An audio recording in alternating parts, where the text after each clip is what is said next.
Querido enólogo Guillermo Mercado, bienvenido. Feliz Día de la Tradición. Bueno, muchas gracias. Igualmente, feliz Día de la Tradición para ustedes. Muy buenos sus comentarios. Muchas gracias. La verdad que muy bueno, muy interesante. Bien, la columna de hoy la hemos titulado El vino en el virreinato, entre paréntesis, pulperías, y Familia Sepúlveda, vino de autor, que es lo que vamos a hablar luego.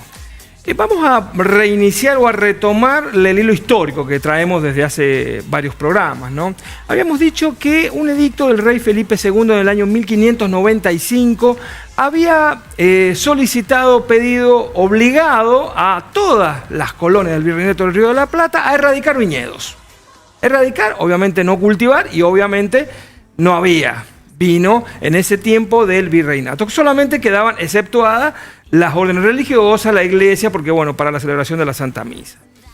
Entonces, durante ese periodo, 150 años, hay muy poca información, porque no hay de qué hablar sobre vitivinicultura. Pero estuve leyendo y estuve buscando, y en esto quiero hacer un paréntesis. Es muy interesante y es muy bueno dar la fuente que uno busca, principalmente para que los televidentes, si quieren, pueden ampliar, ¿no? Ampliar. Está bueno eso. Eso, pero también por un respeto hacia las personas que escriben, ¿no? Porque muchos de estos casos son de vieja data, como el Martín Fierro, ¿no? Que no había computadora, que era todo pluma y papel, es decir, gente brillante que se sentaba, se ponía, se inspiraba y hacía cosas valiosísimas como hasta hoy, como el Martín Fierro, ¿no? Bueno, encontré un libro que se llama Vino y Aguardientes en la Pampa Rioplatense, año 1770 a 1850. Lindo. Libro histórico, muy interesante, escrito por Julián Carrera. A lo mejor un poco no muy conocido, pero bueno, lo digo para que si alguno quiere adentrarse y ver, lo puede hacer. Cierro el paréntesis. Pulperías. ¿Por qué el término pulpería? ¿De dónde viene el término pulpería?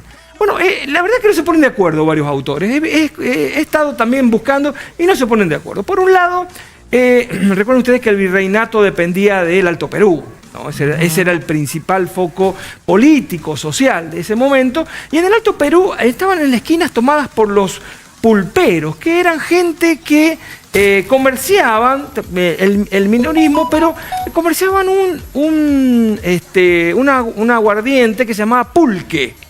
Entonces, se estima que por ahí ha habido una deformación de pulque a pulpe, claro. Y las pulperías eran lugares donde se encontraban esos lugares donde se vendía el minoreo. Esa es una de las acepciones, digamos, del término pulpería. Otro, se habla de que en la misma zona también se pescaba pulpo. E incluso se traía de España el denominado pulpo a la gallega. Un pulpo preparado similar al que es actualmente el pulpo a la gallega, ¿no? Pero se venía de España, muy rico, obviamente. Sí. Pero se estima que también, por eso tal vez en estos lugares minoristas se llama pulpería. Y la tercera y última excepción es que en esos lugares también se vendía pulpa. Pulpa de fruta, pulpa de algunos vegetales, pulpa. ¿Y la conjunción de todo podría ser? Pulpería, también, ¿por qué no? Claro. ¿No? Hacia fines del siglo XIX, o sea, antes del 1900, 1800 y pico, se estimaban y habían, según este señor Carrera, más de 500 pulperías o lugares autorizados. ¿No? Había que tener una autorización. Había un registro donde se anotaba y se decía, bueno, acá va a estar la pulpería. ¿Qué es lo que tenía? Bueno, de todo un poco, ramos generales. Es decir, se vendía desde poncho hasta comida, obviamente bebida, y era un lugar de encuentro del criollo, que usted nombró recién, claro. Del criollo, ¿no? El criollo venía, se sentaba, había lúdica, es decir, había dados, había la taba, se tocaba la guitarra, era un lugar más bien de hombres, pero era un lugar de intercambio. A ver, otro paréntesis y el último, lo prometo. La moneda se empieza a acuñar recién en el año 1813, gracias a la Asamblea del año 13, que por una decisión de la Asamblea empieza a acuñar moneda. O sea que en ese tiempo no había mucha moneda. La única moneda que existía era la de España. ¿No? Pero se utilizaba más en el puerto y era para comprar y vender. No utilizada en la llanura pampeana. En las pulperías era el trueque. ¿No? Este mismo señor escribe que, por ejemplo, 3 lechugas equivalen a una gallina. Ese era uno de los trueques. Mirá vos. ¿No? Bueno, 10 forma de transacción comercial con una moneda, ¿no? A ver, exactamente. Era la haber manera metal. de tener las cosas.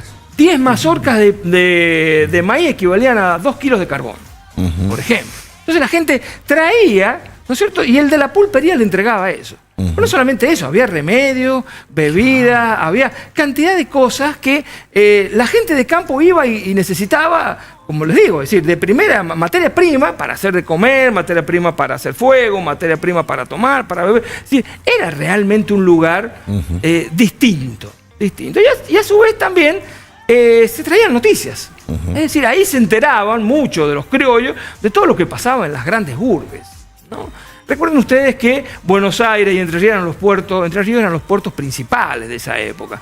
Y traer noticias no era como ahora. No había nada de lo que hay ahora, pero mucha gente que comercializaba, los mismos que comercializaban, que traían, eran los que traían las portadores justamente de la noticia. Exactamente, exactamente. Bien. Entonces, ¿cuáles eran las bebidas que habían? Ya en esta época, este señor Carrera encuentra registros, gracias al Archivo General de la Nación, de aguardientes, vinos, tanto de la zona cuyana como de España. Es decir, que San Juan ya en ese tiempo, los principales aguardientes eran de San Juan. Los vinos eran de Mendoza y de España venía un mix, aguardiente y vino. Los vinos eran Carlón y de Málaga, principalmente de España, y de San Juan y de Mendoza, aguardiente y vinos también. ¿Cuáles eran las uvas que se cultivaban? Ya lo dijimos hace un tiempo, la criolla y el moscatel. Entonces, si ustedes recuerdan, alguna vez hablamos del pisco. El pisco es un aguardiente también, una bebida que se destila y que proviene de uvas, tanto moscatel y torrontés. Fueron las primeras plantas y las primeras aguardientes que se elaboraron en ese momento, ¿no? Y la otra era la caña. La caña era muy importante, que la caña es una especie de agua miel, pero mezclada con un producto, como una melaza que se fermenta, y eso da un producto de entre 30 a 40 grados. Claro, la que ha quedado es la Legui ahora. La Legui, la única caña, que es de un color marrón justamente por la melaza, Claro. ¿no? Por el caramelo, vendría a ser, Bien. ¿no? Bien. La caña, o la caña quemada también, es una bebida fuerte, ¿no? Y Martín Fierro nombra mucho la caña. Nombra mucho la caña, ¿no? Sí. Y en ese tiempo, bueno, la caña era muy conocida. Nos vamos a venir un poquito a San Juan. ¿Qué pasaba en San Juan? ¿Qué había? Bueno, también, y voy a citar a un escritor conocido por ustedes, Luis Meglioli, Claro, ¿no es cierto? sí, Que sí. toma unos datos de otro gran, para mí el mejor escritor. En el libro que tiene del... Tiene un dice, libro, pero él toma libro. mucho párrafo de Horacio Videla. Bien. De Horacio Videla, que para mí es el gran... ¿Cómo era San Juan cuando se formó la patria? Una cosa así, similar. se llama el libro. Bueno, de ahí está tomado un extracto para aquellos televidentes que quieran buscarlo, muy interesante. Por ejemplo, dice, lo voy a leer porque es muy interesante. Dice, allá van los sacos de cuero, las árganas llenas de orejones descarozados, higos, uvas, pasas y otras frutas apetitosas, y los bien contrapesados barriles en las mulas. Las árganas son envases de cuero que se colocaban en los caballos o en las mulas, ¿no? Y hacían contrapeso con los barriles, Claro. ¿no? Bien. Dice también, dice barriles en las mulas viñateras, a toda esa mercadería en las carretas de altas ruedas que van a Buenos Aires, Santa Fe, Tucumán, Córdoba y Santiago de Chile. Se acostumbraron a paladear las frutas y caldos cuyanos que se familiarizaron con el carretero y arriero cuyano. O sea, estamos hablando de 1870, perdón, 1770 y 1800, antes de la Revolución de Mayo, ¿no? Bien. O sea, muy, muy interesante. ¿Por qué? Porque en San Juan, y fíjense hasta dónde llega, dice, los cultivos del Valle de Tulum a mediados del siglo XVIII registraban chacras en Puyuta, desamparado, sonda y la bebida. En síntesis, una cintura vegetal envolvía durante los primeros años del siglo XIX a las 2 veces centenaria ciudad de Juan Jufré. Muy cintura vegetal habla, ¿no? Es decir, Uyuta, Desamparado, Santa Lucía, la bebida. Lugares verdes donde había viñedo, ¿no? Muy bien. Se hablaba de que de 2 a 10 hectáreas eran los viñedos. Mira vos, qué lindo, bueno. Bien. Bien. Vamos con los vinitos. Hasta ahí de hoy. vamos con los vinos. Hasta ahí vamos Familia con- Sepúlveda. Javier Sepúlveda es un enólogo, compañero mío de la facultad también, que trabaja en una importante empresa. Él estuvo históricamente a cargo de la parte de bodega. Estamos hablando de Oliovita, ¿no? Oliovita. Que se llama Finca El Enlace, ¿no? La parte de bodega. Tienen una cantidad de viñedos muy importantes, cosechan entre 3 y 5 millones de kilos de uva. Bien. Un gran viñedo en 25 de mayo. Claro. Y a su vez tiene la parte de viñedos la parte de olivos, que es Oliovita. Tiene olivo y la fábrica Oliovita. Bueno, él es enólogo, luego fue licenciado en enología, licenciado en alimentos, y actualmente es el gerente técnico de toda la empresa, de Oliovita también, es decir, una persona muy, muy interesante. Él, con su familia, con su padre, con sus hermanos, decide hace un par de años largar un vino muy bueno. Yo lo he probado, la verdad que traje Bodega Mulier, le pone al vino, y el otro es Familia Sepúlveda. Son 2 vinos de características similares, pero obviamente Familia Sepúlveda tiene un poco más de concentración, un poco más de estructura, un poco más de Malbec sanjuanino. Pero los 2 grandes vinos. La verdad que Los me dos llamó son la atención. Malbec. Los dos son Malbec, uno 22 y otro 23, pero están en la Casa del Vino y se encuentran, la verdad, a un precio muy razonable. ¿Qué ¿no? precio razonable? 3.000 y 3.500 pesos. Perfecto. Sí, sí. Producto- Vinazo. Vinazo, muy bien, vino de autor, pocas botellas, Claro. con un enólogo que realmente se ha dedicado mucho, tiene mucho conocimiento, y ahora se ha empezado a lanzar Muy bien. este tipo de situaciones. Qué rico. Exquisito. Y en este Día de la Tradición, pensando nuestra historia, nuestra identidad, hablar justamente de lo que es nuestra producción. ¿Cuál es la frase?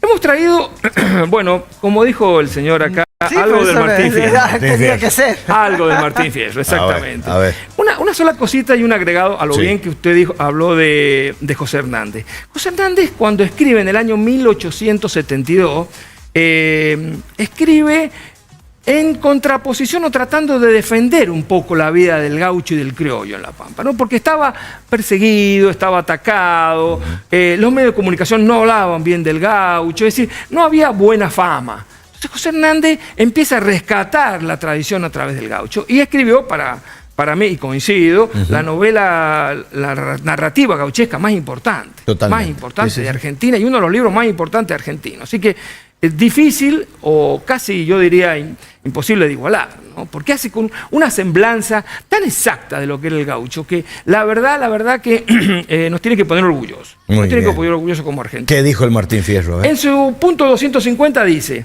venía la carne con cuero, la sabrosa carbonada, mazamorra bien pisada, los pasteles y el buen vino, pero ha querido el destino que todo aquello acabara. Martín Fierro, sí, José Hernández y Martín Fierro lo decían. El Wine Day mañana no se hace. No, Este mañana viento no lo hacemos sonda, por una que- cuestión climática. Lo pasamos para el día 18 donde los esperamos. Bueno, Esperamos, pues en este Día de la Tradición, muchísimas gracias. Y a Muchísimas la gracias a Casa ustedes. del Vino, que nos permite pensar justamente lo nuestro. Muchísimas gracias, muy amable.